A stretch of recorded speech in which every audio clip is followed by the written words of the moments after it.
Good day everyone. Today we discuss the Green Sanctuary novel.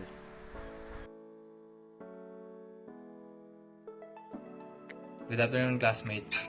The story Green Sanctuary became one of the literature in Mindanao because the story author, who is Antonio Reyes Enriquez, is from Zamboanga City in Mindanao.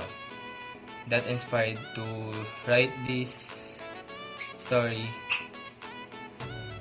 because of boasting about Mindanao that in three big island of the Philippines, that which is Luzon, Visayas, and Mindanao. Mindanao Island is what they call the Black Sheep, and that because of that, he wants to change what people think first when they hear the island of Mindanao. And also, the main characters of this story is the native people in Mindanao that called in the story Moros. And the main settings on this novel is on the Pikit, which is located in the small town of Cotabato. And now for the author, Antonio Reyes Enriquez. Antonio Reyes is the author of several books of short stories and novels. He was born in Barangay Lambuan, Zamboanga City in 1936 and died at the age of 78 in 2014. He was educated at a local Jesuit school in Zamboanga. Antonio's parents wanted him to study medicine and sent him to university in Manila. But after several years, he returned to Zamboanga City without a college degree. Enriquez did various jobs such as writing newspapers and magazines. Antonio Reyes Enriquez won a Writing Fellowship Award, which brought him to Suliman University, where he graduated with a liberal degree in creative writing. And that is all for the author. And now let's listen to Prism John for the styles of the author. And now, let's talk on about the author's writing style. The author's writing style is more on about narrative, descriptive, and historical writing. I think one of his writing style is narrative because he was telling a story about what was the city of Cotabato 100 years ago. And there's a part of the novel that he was telling a story about one policeman named Dato Mantel. I also say that one of his writing style is descriptive writing because he was describing the city of Cotabato 100 years ago, and based on a novel, he was describing a Spanish soldier as a white paper with long nose. And lastly, he has a historical writing style because there's a certain historical event stated in the novel like Spaniards coming in Pikit. The settings of the story sa Green Sanctuary is at the Pikit, at the oldest town in South Cotabato. Townsfolk said that hundreds of years ago, the Spaniards anchored their ship at the Palangi River. Characters are Alberto, Spaniards, Dato Mantel, Chief of Police, and the citizens of Moro.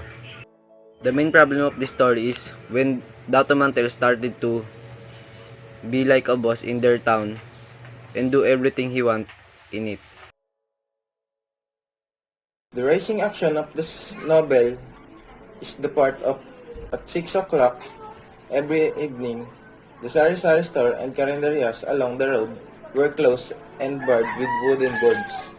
No one walked there this hour, and the policeman on beat changed his uniform into civilian clothes and drank with his buddies in one of the two bastories far from the town proper. And then the rats and tomcats emerged from their hiding, and the dogs scavenged the garbage dump for crumbs. Only Dato Mantel, they said, walked the main road, his 45 caliber handgun hanging low from his hip. Climax in the story is when one night a drunkard lost his way home. On the main street, Dato Mantel shot him neatly between his eyes. And after a week before the murder, While the two of them were drinking in the bar, Dato Mantel slapped him across the face and challenged him to draw his gun. The chief of the police knew that one hand Dato Mantel could draw. At the same time, cocked his 45 caliber handgun while it was still in holster, as I thought it were a toy gun. Good afternoon. In this polling action is, they said the bus had been hastily abandoned on the highway when a Datu from Matalam ordered the Christian down and rocked the side of the bus with bullets long before the Cerveza serving company men arrived. The automatic car went tat-tat-tat, making Tamsai soul in the side of the bus. On the bus, a 4-year-old boy who had been deserted by his mother died, his head blown off and his scalp plastered to the wooden backrest of his chair. The sari-sari stores and carinderias along the road were closed and barred with wooden boards at 6 o'clock every evening. After this hour, no one moved and the police officer on duty changed into civilian clothes and drank with his bodies in one of the tuba stores from the town proper. The rats and tomcats then emerged from their hiding spot, and the dogs went digging up for crumbs in the garbage dumps.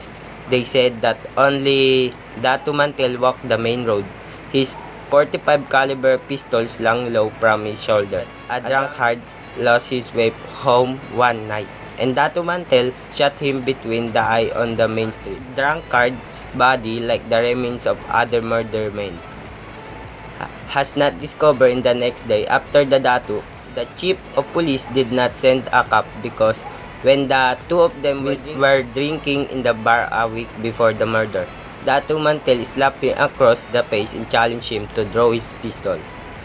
The chief of police was well aware that Datu Mantel could draw and cock his 45 caliber pistol with one hand while it was still in its hustler, as if it were loaded, as though it were a two-gun.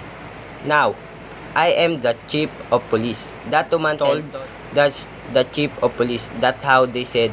Datu Mantel became Pickett's unofficial chief of police with the governor approval. The next day, the townspeople noticed him dressed in the khaki uniform of the police chief, despite the fact that he never wore a badge. In my opinion, the story wants to tell us having two different cultures in one place may cause conflict, especially when it comes to religion.